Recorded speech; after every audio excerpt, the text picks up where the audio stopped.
சர்வதேச குத்துச்சண்டை சம்மேளனத்தின் மகளிருக்கான சர்வதேச குத்துச்சண்டை போட்டி நாளை சனிக்கிழமை மாலை 7 மணி அளவில் ரத்மலான ஸ்டெயின் கலையகத்தில் இடம்பெறவுள்ளது.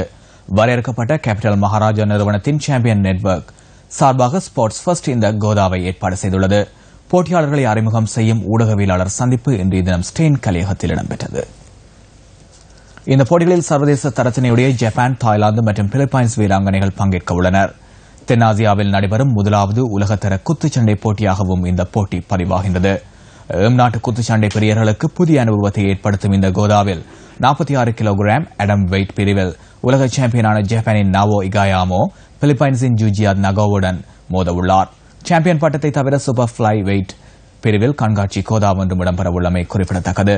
இந்த மாபெரும் குத்துச்சண்டை கோதாவிற்கான அனைத்து ஆயத்தங்களும் நிறைவடைந்துள்ள நிலையில் நாடு இரவு 7:30 சிரசு டிவி ஊடாக போட்டியை நேரடியாக ஒளிபரப்பப்பட உள்ளது.